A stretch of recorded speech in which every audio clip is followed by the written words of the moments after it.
Good. Um, test. Okay, we're on. We're live. Uh,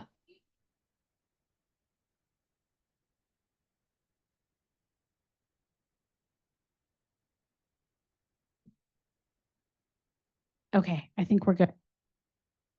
One more. There we go. Okay, now we're good. Now we're cooking with gas.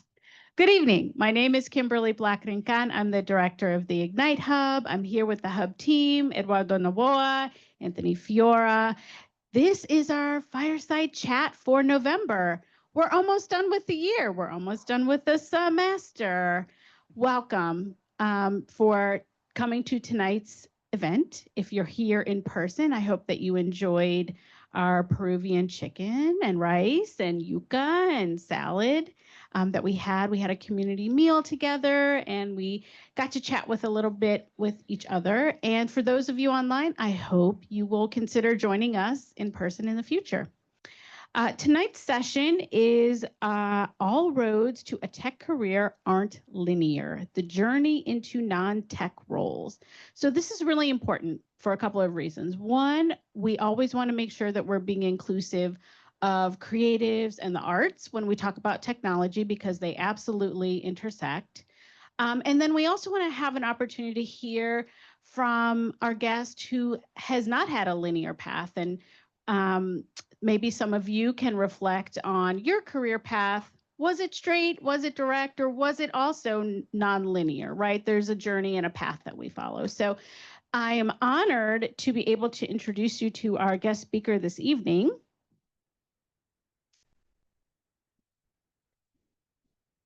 Mary Nichols, who has worked for over 2 decades with diverse experiences in leadership, customer support and success, data analysis, communications, administrative and independent media creation positions. Her journey into tech has been a lifelong passion of twists and turns in different career arenas, which has also included a period of at the growing identity verification technology startup ID.me.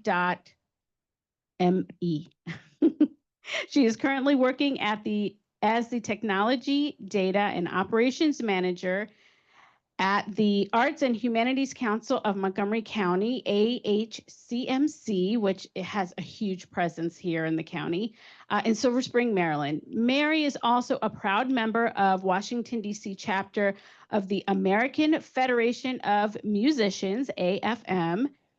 She's a DJ, a music producer, and a passionate promoter of education and applications of tech in the arts. So let's welcome Mary tonight's session. Thank you. All right, can everybody hear me? Yep. Awesome. Thank you for that wonderful introduction. Really appreciate it. And I welcome everybody here today and thank you all for having me. I think that in life we're all taught so much that if you don't do something exactly this way, you're not going to get a career, you're not going to reach your goal, etc. And from my life experience, it has completely not been that way. And I hope talking a little bit about my experience, giving some resources and so forth, can help out others who want to get into tech who might not necessarily be going about it in the way that everybody tells you that you have to. So if we can get to the next slide there. And basically, I don't really gotta do a long intro for myself because Kimberly did a wonderful intro for me. But two of the big things I want to get into is basically how do you get into tech if that wasn't your original goal? Or maybe it was your original goal and various things happen. And also, what did one do to get a tech education and that eventual job position if you didn't go about it that particular linear way everybody tells you? So I'm just going to break down my story a little bit in regards to that. Can we click the next slide, please? Thank you. So for me, I don't have a tech degree at all. I had to go about getting my tech education in various ways that I'll get into in a bit. And with that tech training, because we're in a different era where you can do wonderful institutions like Montgomery College or other universities institutions, you may need to have things to either shore up that education, or you might not be able to do that particular route at all. So we're just going to get into a few things on that end. May I have the next slide, please? And for me, getting into tech was a very long, winding road and journey. Back in the day, I'm a late Gen X, old millennial, zennial, however one wants to say it. I went to school to get an engineering degree at Rutgers University. And life happened, and that absolutely was not where I ended up at all, to the chagrin of my parents. Things happen. I don't regret getting my humanities degree. I have a degree in American Studies and minor in history. So, complete 180 from what I was going to get into. I don't have any regrets about it, just life was very interesting. And with that, after I got out of getting my BA, I was going to go back and get a tech degree. And I graduated in 2001. So the economy was not it at that time at all. And with life, sometimes you can have goals, but quite frankly, you got to work. You got to take whatever job that you can get. You got to live, you got to eat. And at that juncture, I just had to get a job, period.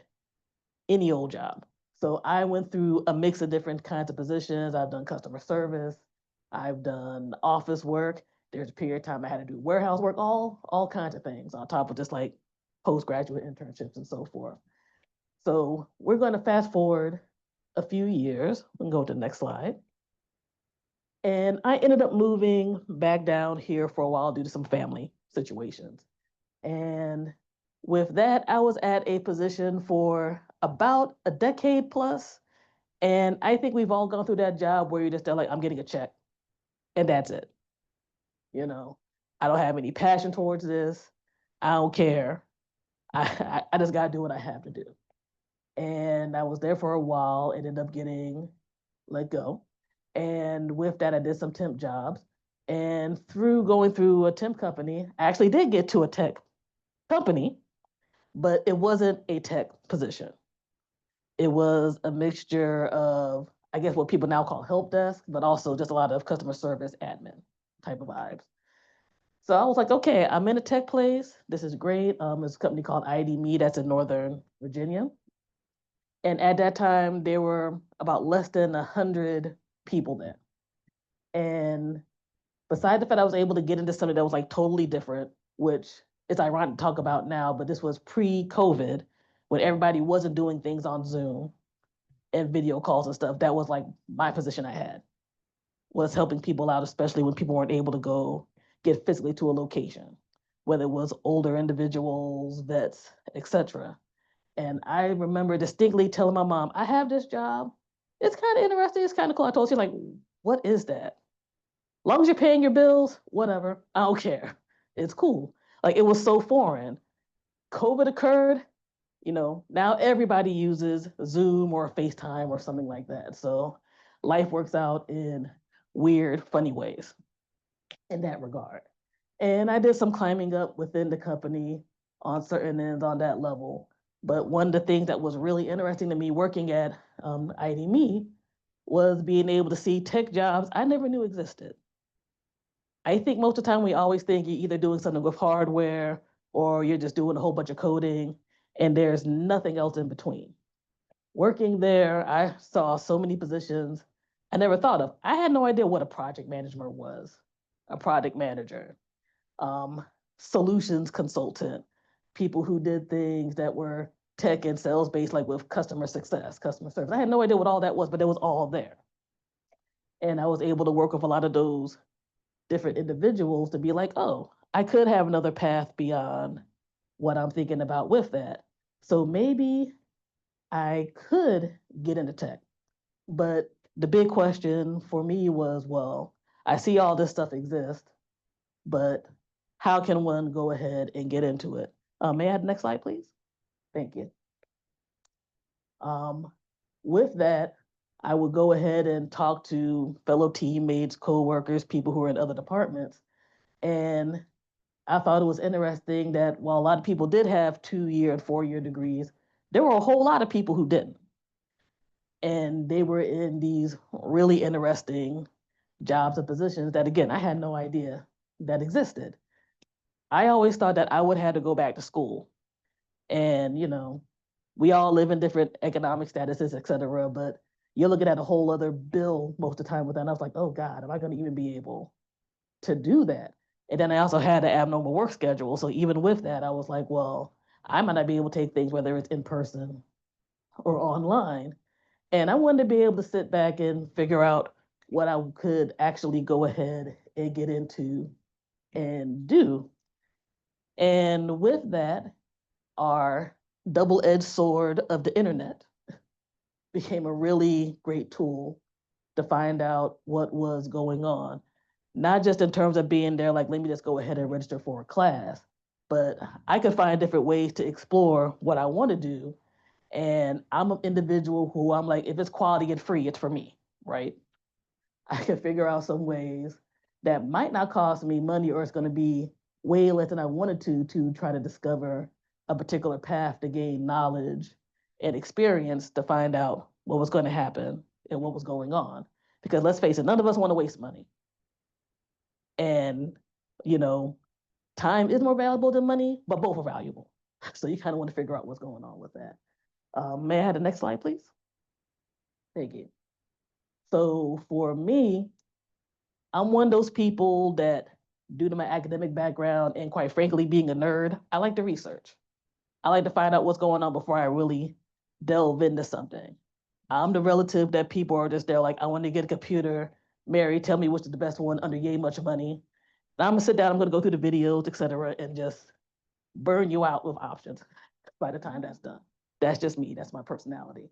So you definitely want to do that in regards to wanting to have the opportunity to make a change and a career pivot. Since I've always been that person who liked to tinker and do other things with tech. So started looking around, and I just want to share like a few outlets I discovered that really helped me out with my journey. Um, First off, as much as sometimes social media can be a cesspool, it can be helpful. And one of the big sites that actually helped me out when I first was going on was the site formerly known as Twitter, because they had people who were influencers, but they were tech ed influencers. I had no idea that they existed. You start sitting around searching, and you have people who will literally just post up opportunities, free classes, events such as what's going on here at Ignite Hub, and more. So I started following some of those people and checking things out like, oh my God, I can register for this data science boot camp that this corporate company is sponsoring for free.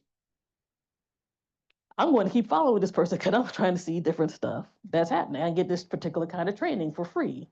Or I didn't even know that this outlet existed with, let's say, Microsoft, where you can get all the training and every kind of Microsoft for free. Those people were posting all that type of info up. So ironically, it's more than just people making jokes or crazy comments, depending on what you're talking about. You can find something useful there. Next off was LinkedIn. Same thing, since LinkedIn is pretty much business, social media. And, sometimes people can be extra on there. Going outside and touching grass is cool. Everything does not have to be related to that for your business plan. But, there's also a lot of people on LinkedIn who are very helpful and just want to be able to spread the word in regards to opportunities for individuals of all backgrounds to be able to get that type of tech education. Next off is Coursera, where they affiliate with a lot of universities, companies, et cetera, to do different courses that you can get certificates on. There's a decent amount of them. Well, you can pay for a subscription, but there's actually a decent amount of courses that various places offer for free through Coursera. And it's another thing that you can add onto your resume, et cetera, along with getting the experience in regards to what you're interested in that tech part. Udemy is similar to Coursera, pretty much similar offerings. Cisco Networking Academy is really awesome. Cisco is affiliated with a lot of hardware with tech, but they have a lot of completely free courses that you can discover what kind of tech you want to get into. Maybe you want to get into networking, maybe you want to be a coder, maybe you want to get more into the data science, business analysis. Their site will literally just have a big line of courses you can just put in your email, register, take, and you also get certifications and so forth with that. For my video game people, Discord. Discord is more than that. I'm a gamer, so that's what I'm on most of the time. But there are a lot of organizations or groups that'll have a Discord group. And those groups will like share a lot of information, along with just giving you encouragement. If you're just there like, I'm a little burnt out, what's going on? You get some good people who want to boost you up because we're all having the same goal in terms of succeeding in tech. And lastly, different tech organizations and groups. And I discovered those through a mix of social media and just straight Googling. There are organizations such as Blacks in Technology, free membership. They have a whole section. Well, they'll just go ahead and give you all of these resources to get free certifications, low cost, high cost course trainings, information about conferences, local events, and more. They're just one example. There's lots and lots of groups and breakdowns, but they're definitely helpful resources as well. May I have the next slide, please? Thank you. Am I talking too fast? I know I talk fast. Thank you, appreciate it. And then one of the things I wanted to look at as somebody who made a tech career pivot in their 40s is there were resources I didn't think about that would be able to be helpful for me, or I didn't even think about in regards to trying to upskill to make a career pivot. And one of those things were apprenticeships. I think a lot of people think of apprenticeships in terms of after high school and college, they cut you off. That's it. You have no opportunity at all to get things done. And a lot of states have apprenticeship programs that now include tech training. And it's for all ages. Maryland has a very great program in that regard through the state government. Another thing that it sounds simple, but I think most of us don't do it, is just asking people who are in positions, what do you do? What's your life like day to day? For me, I did it partially at the company I worked at with people in person. You know, you set up an appointment, you want to be a little targeted, maybe 15, 20-minute meeting, and just ask them, what is this about? This sounds cool, but what do you do today? What's going on? Because you might discover that that's for you, or you might be there like, this is absolutely not going to be what I want to do for 40 plus hours a week. And this can also be something that you do on a LinkedIn or another site, you know, politely introduce yourself, say, I love to have a little bit of time to ask you some questions, whether it's via writing, maybe set up a Zoom meeting, etc. A lot of people are more open than I think what we think in regards to getting that kind of information. I know I'm up here talking, but I'm semi-introverted, so it felt kind of weird to be there like, hey, I'm not trying to get on your nerves. They're like, no, I want to talk about my job, you know. Please, let me bring you in so you can know what's going on. Next up is tech certification websites. I'm sure people have heard about Microsoft, CompTIA, all of those companies. Beyond them trying to have you register for a certification, a lot of those certifications will break down, this is the type of job you might be wanting to get if you do this, and break down the topics and so forth that are being discussed. And again, that might draw you in, or you might be like, ew, absolutely not. Next step. Workforce development programs. That's also something that a lot of state and local governments have in terms of wanting to train up the people within the community. Montgomery County, with WorkSource Montgomery, has beyond a doubt one of the way up there workforce development programs I've ever encountered. Lots of, like I said, counties and states have those programs where they'll get you training. They might pay for your certifications, and tech certifications can get way up there price-wise. I know for an example, Montgomery College has TechMap, which I know I'm trying to apply for. And if y'all haven't heard of it, please check it out. And I literally got my Microsoft certification through a national workforce development program by a company called TechBridge. So I got training, I got a certification that eventually was looked at for the position I have right now and more. And they're also not age or experience agnostic. So you don't have to be a particular age range or already have a whole lot of experience. A lot of these type of programs just want you to be dedicated and be able to put in the time to learn and get that experience. And they also usually tend to try to help you with positioning yourself to get into job placement, to get a position. Your local and state library. Again, hi, I'm a nerd. I like reading, I like books, but I also like great resources that the community provides. So beyond the periodicals, a lot of your state and local library systems will also have access to some of the online programs I talked about earlier. And you'll be able just to have your library card and you can access them. I know people looked at a LinkedIn or some of these other sites like that cost a lot of money to register for a year. I know for a fact with Montgomery County Library System, you can access LinkedIn and LinkedIn Learning, which is their education platform, for free if you have a library card. And a lot of counties and states have that type of info going there, so that's a good place. And lastly, I don't know how many of y'all go on YouTube if you're like, something's broke and I don't want to go to the repairman. I'm that person where I try to search for something before I check it out. YouTube has a lot of great lecturers, people who have experience and more, who will break down what this job is about, what this certification is about, what you may have to study, be that reinforcement to what you're studying already. So in between reels, you can also check out YouTube and see what's going on. Next slide, please. So I guess to wrap things up in conclusion, as I stated before, after my experience at ID.me, I was actually able to register for a workforce development program in software engineering and Microsoft Azure. And with that certification and some extra work, I eventually ended up applying for my current position. And I've had that for about the past year and a half. So very winding journey. I was supposed to major in tech 20-ish plus years ago, which feels crazy to say. It's like seeing those Instagram reels where they're making fun of things in the 1990s and 2000s. I'm like, y'all need to chill out and stop that, but it's okay. End of the day, I still got to where I wanted to go, just a very interesting path on that. So some recommendations I have. First off, keep your curiosity intact. If you want to get into something, research it, check it out, see what's going on, what things are about. I think curiosity is always going to be good for you no matter what you're into, but I think for particularly with tech, because things wave and change so fast, just keep that going.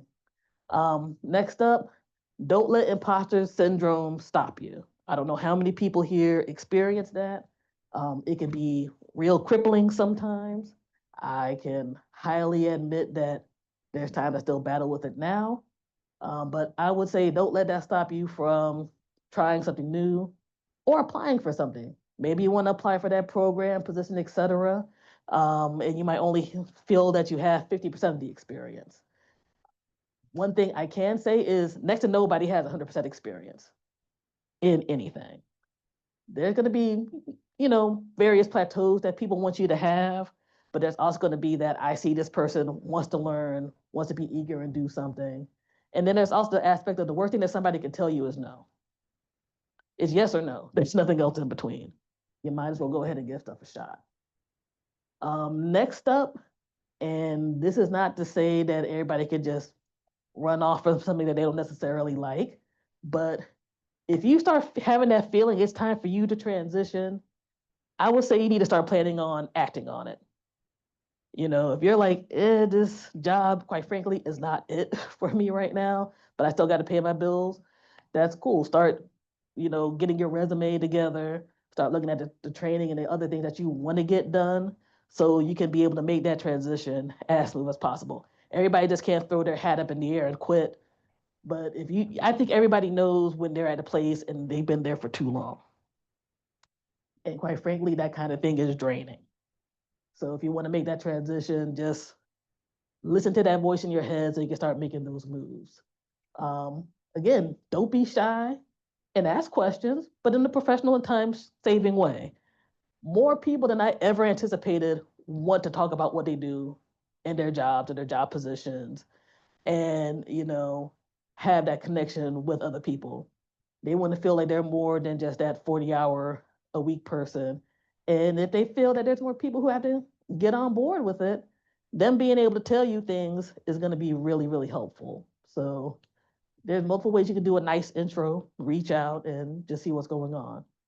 And lastly, I'm sure we all have our goals and where we want to go in tech and how much money we want to make and all the benefits we want. And that's cool. But ultimately, we're human.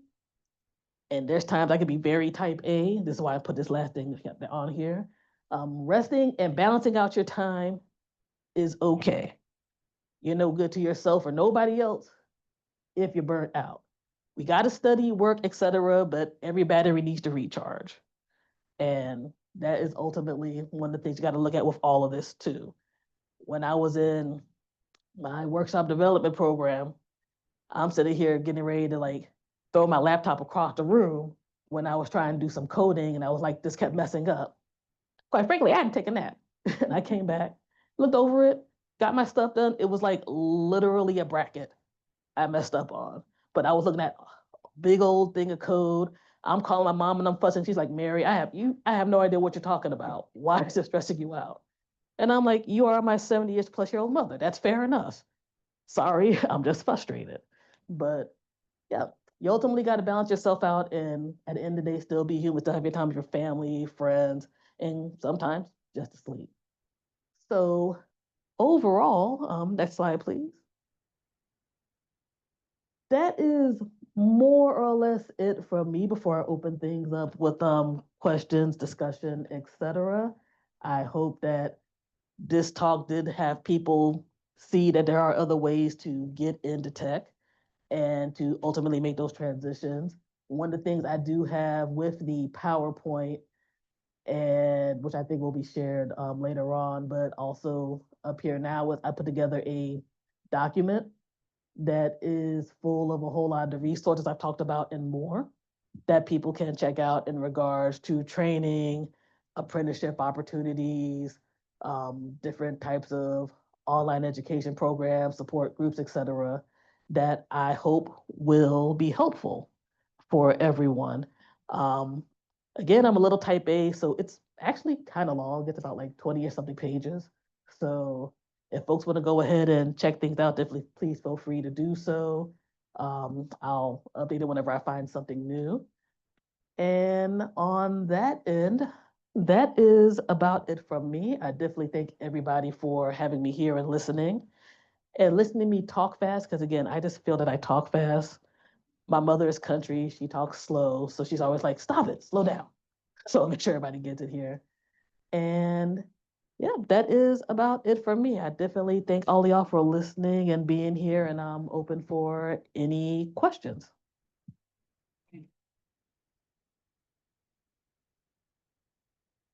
Anyone here have questions for speaker? Any questions from chat? Oh, I have a question. Can you tell us a little bit more about your day to day and what do you do at the Arts and Humanities Council? We know your title, but help us understand what you do. Okay, sure. With my position, it is actually a diverse mix of tech things.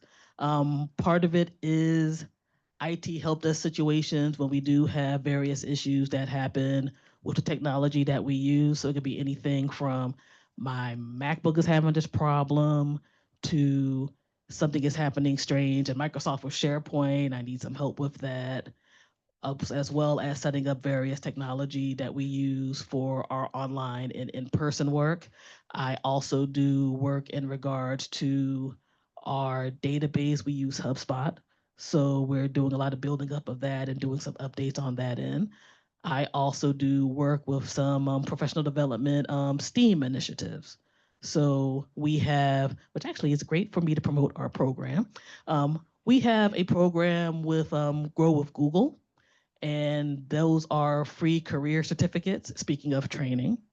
And these are career certificates that focus on various courses in digital marketing, data science, IT, cybersecurity, AI, and more. With that document that y'all scanned that lovely QR code to, the link is in there.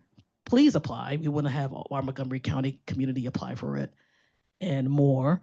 We have 500 career certificate licenses that we're giving away. We've given away about half over the past year.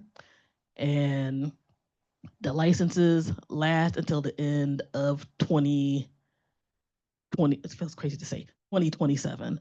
So you can take as many courses within that Grow with Google portal as you would like for free. And Coursera tends to cost about $300 a year. So you're getting like $600 of free education on that end if you apply. Also, with my position, I would say we do the database work, we do the generalized IT. I also do various work that we need to do with our Microsoft Azure instance that we have. So one of the things that was awesome about getting to position, they saw that I had a Azure Fundamentals certification that I had to pay $0 for because I did that workforce development program. So that's a lot of the mix of what we do there. So we offer all of these type of programs to the Arts and Humanities community here in Montgomery County and the DMV, and the Montgomery County community at large. So that's a short summation of some of the stuff I do.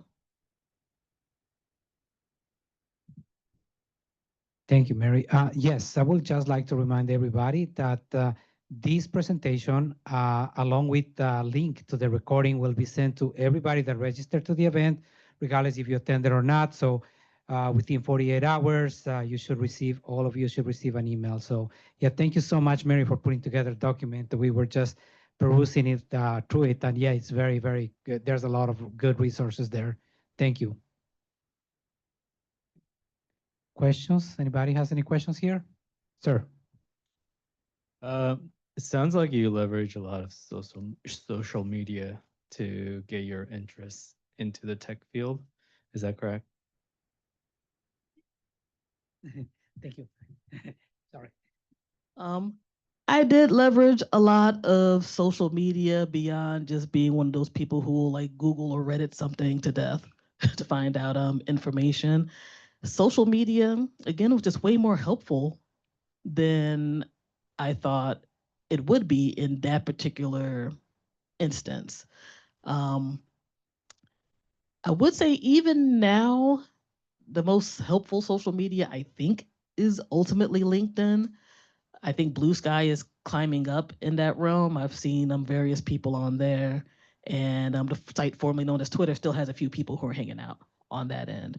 So I would say in terms of just searches, if you're just there like, I'm interested in a data science apprenticeship, sometimes type that in, you'll find out all the people who are talking about that and go from there. There is a lady called Tanika Askew. I think I have her in the document as well.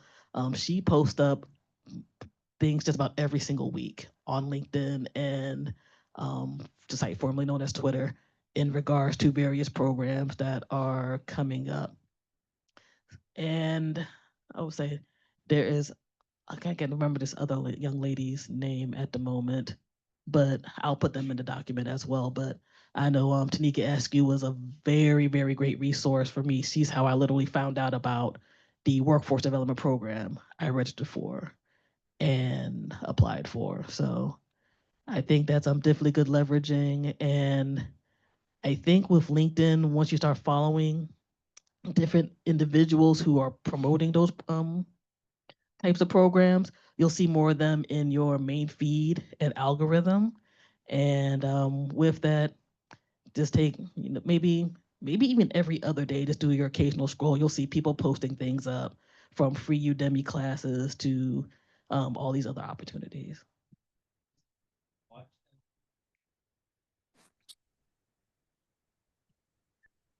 I wanted to. I ended up following them.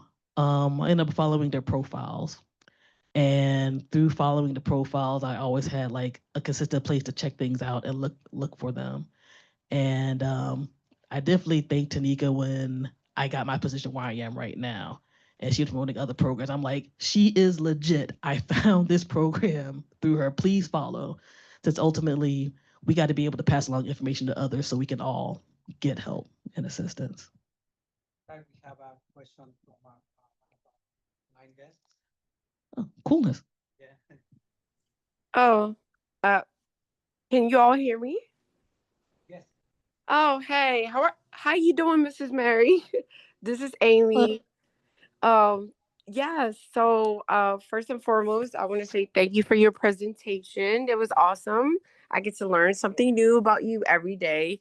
And one thing I wanted to ask was that with the first of all, I do recommend with all the resources that you all provide and everything that it's great, and being one of the recipients from that grow with Google, I do appreciate it. My next question was this: have you seen like someone like me? You said you've been in music and you told us about your journey, and which was great because I'm less anxious not knowing that going into the tech world that everything has something to do with tech.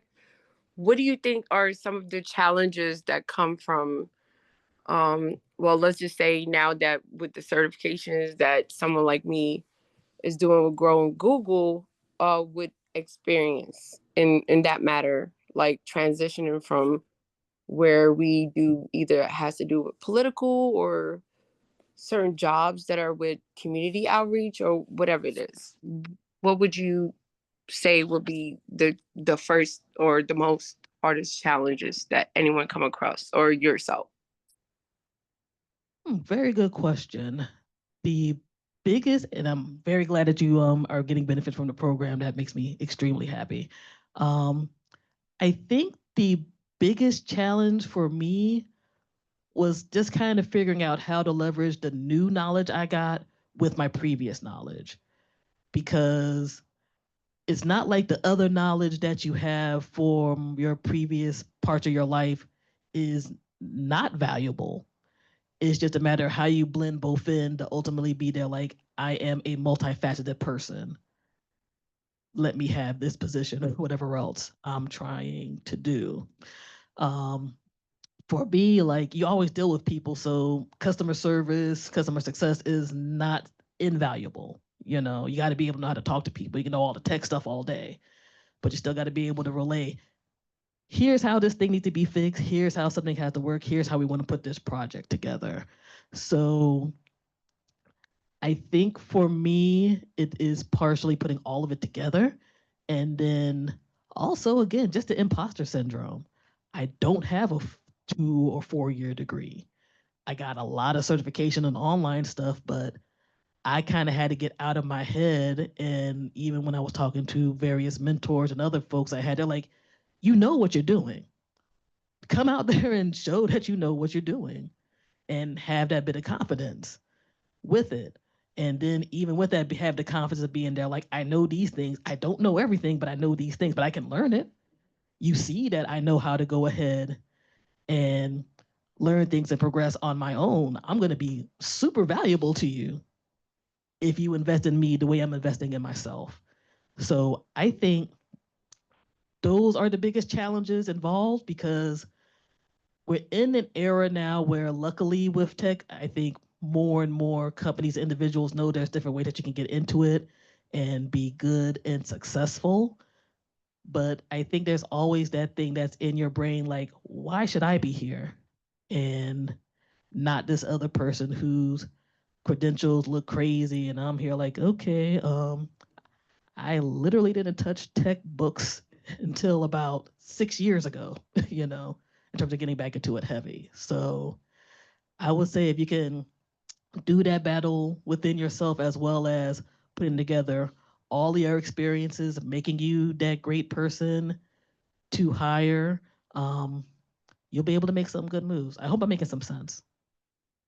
Yeah, you are definitely, because I feel like I think the challenge for so many of us with everything that's going on with people that have dealt with whatever it is, even if it's our difference in terms of that you actually to tackle and you write down names, or you have a plan, strategy, so forth. And now you're coming across where you have to go in the tech world. It's like, can I really do it? Like, am I able to do it? Where can I see myself putting that enthusiasm, that push that comes to that? Or if you're in the federal workforce where, even if you're behind a computer, whatever you're doing, and we kept doing the same thing every other day, that you're making a difference some way, somehow, to coming into a world that's evolving and everything is IT based. It's like, how can I see myself? Not that I'm sitting behind the computer. It's the fact that it's like, because just speaking for myself, being used to the fact that your story, what you're doing to help people, you're able to basically live on the fruits of your labor versus now you're anxious. You're like, okay, if I could battle this and learn this, let me just push forward. But what is it that I'm doing that's gonna do something, even with customer service, when I did call center, talking to people over the phone, it's just that interaction that's like, what's the other way that I could just take that out and say, hey, in the meantime, I'm still doing something creative, but also in a different aspect, and it's going to reach someone. So it's like, I would say more of a lot of us, and I speak from a whole family of federal workers, we're just in the midst of being lost, that we don't know where we fit in anymore. And these are people with degrees and so forth that are going for certifications like myself. And we're like, where do we fit in? That we could get that motivation. We used to get it from a customer, a client, or a program, or NGOs, or whatever we did. Now it's a different perspective where we're going into the tech world. It's like, okay, you're doing data, you're doing cyber, you're doing this. How do you put it together and overcome that? So I appreciate you saying what you said about, hey, I didn't have a degree. This is what I did. So that was very motivational. Well, I definitely appreciate that. And I definitely have high empathy for everybody in the federal government right now who's going through things. I have quite a few friends and family who are going through similar situations now. And I think ultimately, with all of this beyond what I said, um, if you have that family community, or you want to find that tech community who's going to lift you up and support you, definitely reach out to them. All these organizations, especially right now, are very eager to hold on to you and lift you up during a very, very rough and hard time. I know when I was going through my journey, I was literally like, I'm out of my mind. Why am I doing this? I'm being crazy. This may not work at all. And having folks who were in like my class cohorts and other types of stuff, or even just getting that, encouraging text message and so forth, people are here to lift you up. I think sometimes because we're so used to having to be so, strong and all that type of stuff, we're not used to being there like, yo, I need help. I'm drowning. I'm tripping. Can you at least give me a playlist to stress over with or something? Um, I think it sounds weird to say, but sometimes, we everybody tells you to toughen up. Sometimes you got to soften up too while you're doing all of this to, make progress and get through. We have the classes and the resources and everything else, but that's one of the reasons why I said sometimes you got to be there like, I just got to step off, man. I got to watch my comfort TV. I gotta, be on Instagram for about an hour watching the silliest comedy in the world, all of that, and then I can get back to it. So, um, reach out when anytime that you need help and assistance in general. You just got a question at large. I have on my contact sheet. Please feel free to reach out to me if you got some stuff you want to ask. I have no problem with talking to people, one way or the other, and making some stuff happen. So I hope was a decent talk and breakdown on that end. Yeah, definitely. It's thank you so much for all of that. Like I was saying, in comparison, because I had to tell, like, especially the elder people in my family who've been with the federal for 30, 40 years.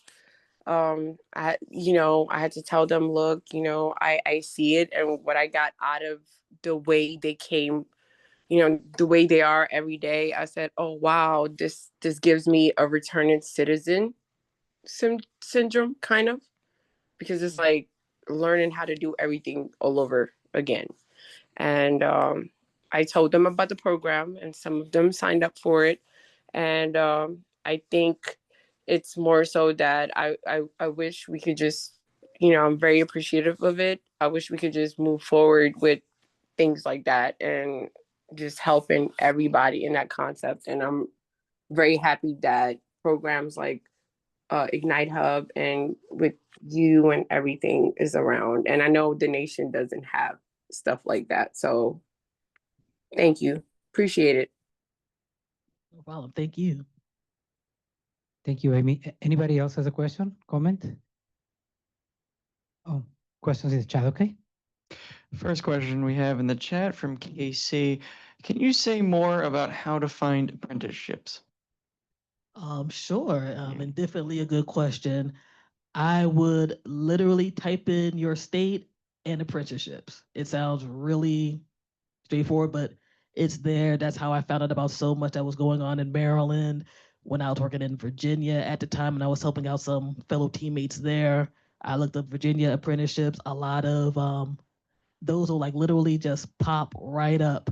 A lot of the community colleges also work with the various state and workforce development programs for apprenticeships.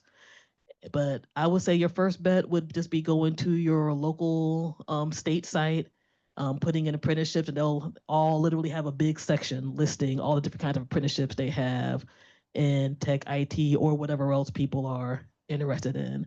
And it'll break down the age ranges that are there, how you can apply for them, the different websites, length of time. If you get paid while training, a decent amount of apprenticeships do pay you while you're getting trained. I'm literally trying to shove one of my little cousins into one in PG County right now to get stuff done. I'm like, you're getting $20 an hour. Are you crazy? You better go on ahead and apply for this. Don't blame me if somebody else takes it and you're crying later, So I would say definitely search on those ends. And luckily this metro area has quite a bit in DC, Maryland, and Virginia. So I think you'll be able to find something really good. We have one more in the chat, also from Casey. How do you get the gatekeepers and opportunity givers to acknowledge that you are supposed to be there and give you a chance? Ooh, very good question. This is where you had to kick imposter syndrome in the teeth, honestly. For me, I had to put everything together in terms of, yes, I do have this particular tech experience, but ultimately I have to be able to communicate with people so that it's helpful. And a lot of those gatekeepers and other people are probably, quite frankly, hiring because they don't have the individual who knows how to do that and get stuff done. You can throw technical jargon at somebody all day, but most people just want to be there like, after I press this button, what happens? I literally had people, how do I use this web browser? Okay, you open this, you click here, you get other stuff done, stuff that might seem simple to me or somebody who grew up with tech or was into tech. Yeah, people have no idea about that. They, quite frankly, are going to care about your certifications or anything else. They just want you to go ahead and get the stuff done. So being able to put out there that I can do this, I can get stuff done, and you're going to need to have more people than those traditional tech folks to make your workplace flow and function at large. And at least with my experience, when I was able to break that type of thing down, that's when I was getting further in job interview rounds and other things. That's when I was able to actually get those interviews that beforehand, I'm like, I have this big list of stuff I've done, but I never got anything through beforehand. I had to be like, I know how to work with people. And I don't care how many degrees you have. If you can't work with people, most of the time, nobody's going to care about you. And they're going to keep it moving. So in my case, before I got to my current position, I was being interviewed by a few um, pretty decent companies that were up there. And they were like, besides my tech part, my biggest strength was that I had a diversity of experience and knew how to move and communicate with other people. And I also had I guess, the drive to learn certain stuff on my own. Because some of these companies don't even, I'm not gonna say they don't want to train you, they're not gonna invest as much as they might have back in the day in terms of training you fresh. They're going to want to know that you had that initiative to learn their stuff and move through. So my last 6 months before I got my current position, when I was able to, you do your resume tweaks and all of that. But ultimately, it was a lot of just being able to tell gatekeepers, quite frankly, you probably need me, you know, more. Not in an arrogant way like, Pshaw, I don't need money. Yes, I do. I need money, I need benefits. We live in a capitalistic society. It is what it is. But just being able to put out there that I can do these things and I can do it in the plain, straightforward way that you ultimately need. That's going to make me a good member of your team. And all of that just kind of start having things fall into place. Also, on the gatekeeping end, um, I know networking is a horrible word sometimes. It can be very irritating, like, oh, everything has to be networking. Um,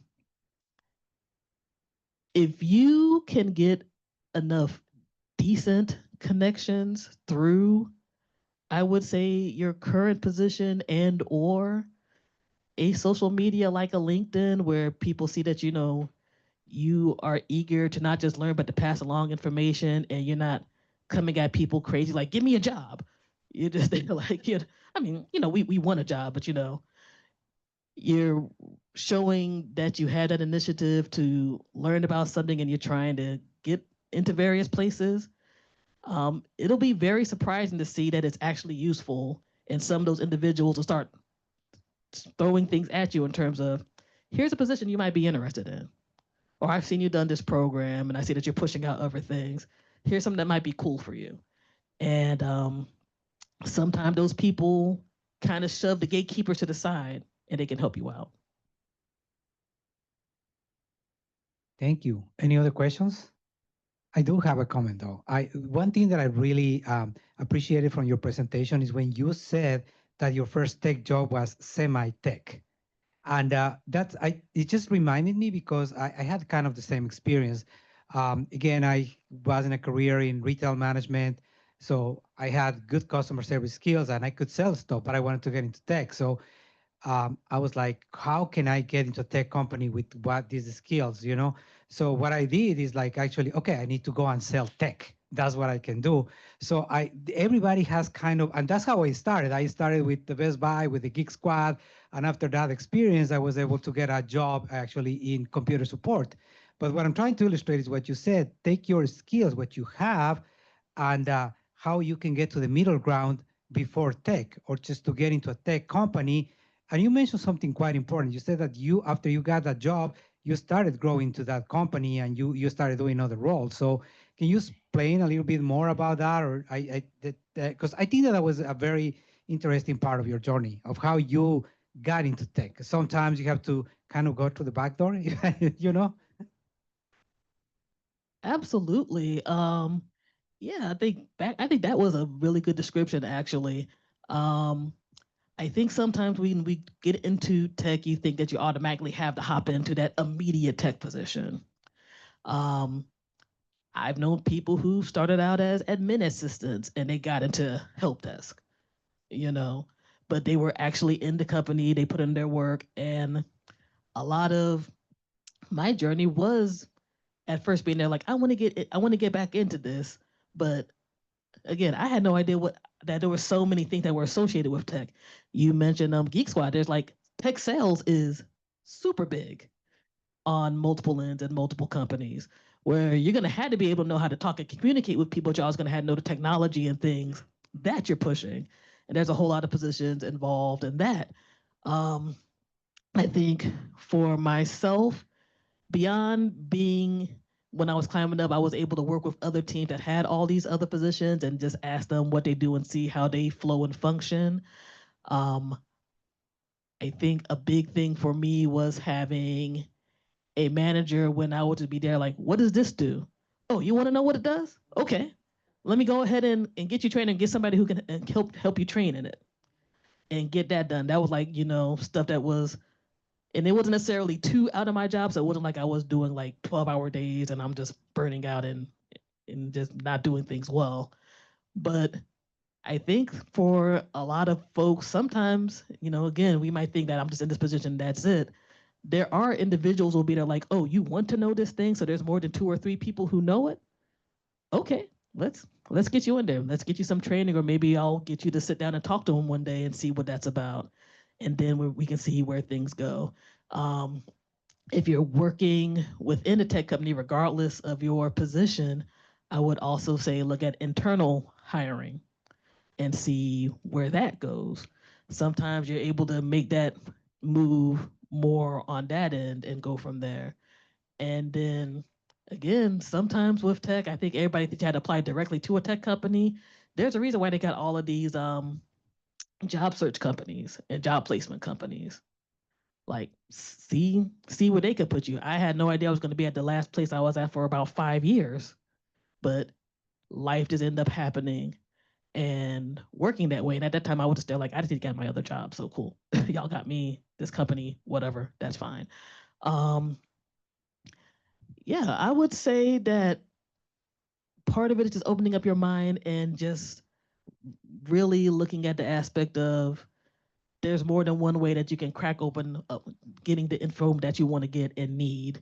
It's just a matter of how you want to go about it. So I would say sit down. If you have a general idea, maybe sit down, start writing down and planning, see where things go. Again, always try to get a chance to reach out to people and see what's going on. If you have that 30 minutes during your weekend, you just want to type that thing in YouTube, what's it like to be a data analyst? That'll literally pop up a whole bunch of videos. And you'll see where it is. It won't be like, a company that's trying to hype up their stuff. It will be somebody who's a real person who will tell you what this is and what it's about. And I never thought I would be that person who pushes LinkedIn, but I got to be real. I got so much great information from regular people on LinkedIn, whether it was post events like this or going to a random event or something and being there like, hey, it was nice to meet you. I know you may be busy. If you get a chance to respond back to me, I'd love to break down 10, 15 minutes with you, or I could just send you some questions. And most people are just there like, yeah, I'm down. I'm down to tell you what's up because you're coming sincere and real. And it just helps you narrow down what you want to do and figure stuff out. So yeah. Questions? Okay. Well, thank you all again. I think I have a thank you slide that has my LinkedIn and stuff on it. That's next. Yep, sure do. So thank y'all for having me. Please feel free to follow at any time. I'm not a hypocrite. Please feel free to ask me any questions on stuff at any time. And please, please, please use that document. It's just a part of whenever I'm the type of person, whenever I try to find information, I just write it down or I put it to the side. So with this event, I was like, this is perfect. I want to be able to share this with everybody. And hopefully that'll get you to y'all's next step. And I hope everybody gets some great success. And thank y'all again. Appreciate you.